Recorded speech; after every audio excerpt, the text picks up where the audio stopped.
Hey guys, Asia here, giving you guys a preview look for your 2021 WNBA Draft, set to take place virtually on April 15th. Hope you guys are ready for that. Hopefully you guys are excited. I'm excited. So we're going to go ahead and talk about some of the top key players to look out for when it comes to the draft.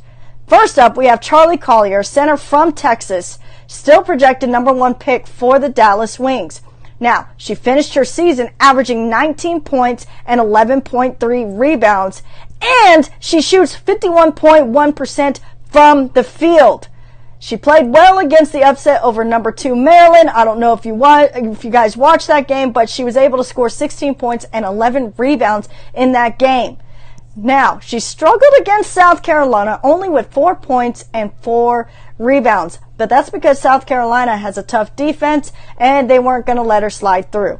Okay? Now, what can she bring to Dallas? Good question. Good work ethic, high motor-like motivation, and tough physicality and mentality. And that's probably what Dallas needs to get through their season. Now, let's talk about Atlanta. Okay? And what the Atlanta Dream need to do. They already have their eyes set on Ariela Garantes, okay, a shooting guard from Rutgers. She was a transfer from Texas Tech, and she's considered one of the top consistent scorers all throughout her college career. Okay, I don't know if you guys have been watching her, but she finished the season with an average of 21.3 points, 6 rebounds, and 5.2 assists. She would be a good asset to the Atlanta Dream because, well, they will have another strong scorer besides Kennedy Carter, okay, who can create opportunities and stretch out the defense. I highly think that that's what Atlanta needs. Now, the #4 pick, which is the Indiana Fever, have their eyes set on Rania Davis, okay, a small forward from Tennessee. Okay, she's 6'2", has great height, okay, has a shooting ability from all sides of the floor, and the Fever is hoping to continue to working with her on her threes. Okay, so she's a little rough around the edges on her threes, but her shooting average is 17.3 points, and so is her rebounding average. Her rebounding average is great. It's 8.8, but behind the arc, it's only 26%. So she needs to work on that and be able to hit those three when it's necessary. DeJounte Carrington, shooting guard from Baylor, okay, had an impressive 22 points in their Elite 8 loss to UConn, and we're not even going to talk about that foul controversy, okay? Well, let's just shove that to the side, okay? No reason for it. She averages about 14.1 points, rebounds 4.9, and she is a strong player who stands at 5'11" and doesn't steer away from physical plays. We've seen it all throughout the NCAA tournament, okay? Which might be exactly what Bill Laimbeer and the Aces need. So the Aces have their eyes on DeJounte Carrington, and she could help pick it up for Liz Cambage over there in the lower end of the court, okay? Now, I also have some other news.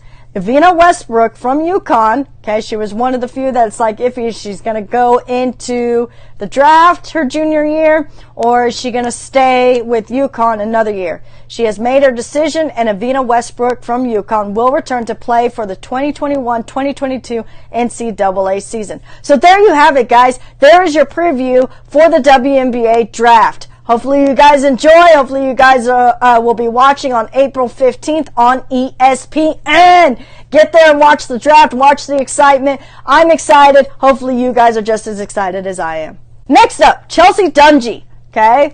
She is a shooting guard from Arkansas. Excellent scoring ability. She scores about 22.3 points per game. Of course, Dallas won't pass her up. Dallas has their eyes on her as well. And Dungee could be that extra weapon to pair up with Agumba Wally to help Dallas move forward in their season and get them into a playoff spot. Now, Kiana Williams is a point guard from Stanford. Okay, national champion Stanford star, okay, could go to the Chicago Sky.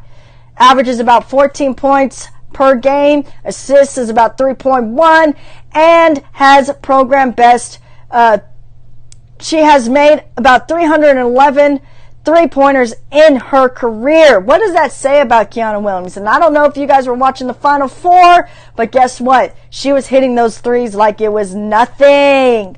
Now, she could be a dominant force with Vandersloot taking her under her wing. If Vandersloot decides to be a mentor and guide her and show her what she needs to do, I'm telling you what, she could be a powerful weapon for the Chicago Sky, along with Candace Parker, Stephanie Dolson, okay, Quigley. I mean, that would be a strong, strong team in the upcoming season. Next, we have Ari McDonald. Okay, you guys should know her from playing in the Final Four, taking out UConn and almost taking out Stanford over the Final Four weekend. Okay, Ari McDonald is the point guard from Arizona. She's that little number 2 that we saw, and she was dominating the floor a lot, going to the left, and a lot of defensive players didn't know what to do with that.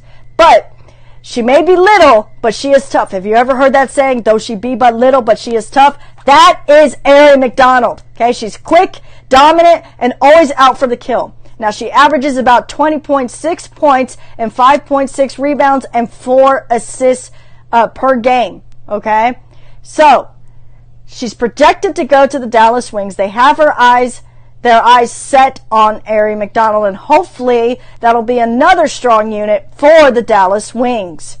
Next is Dana Evans from Louisville. Okay, now she could go either way. She's iffy. She could either go to Dallas or she could go to New York, and she's known for coming in at clutch moments with 29 points over Oregon. I don't know if you remember seeing that game in the NCAA tournament.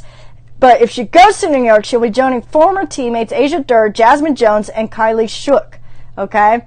So, with that being said, hopefully Asia Durr comes back because she was out for COVID. Okay?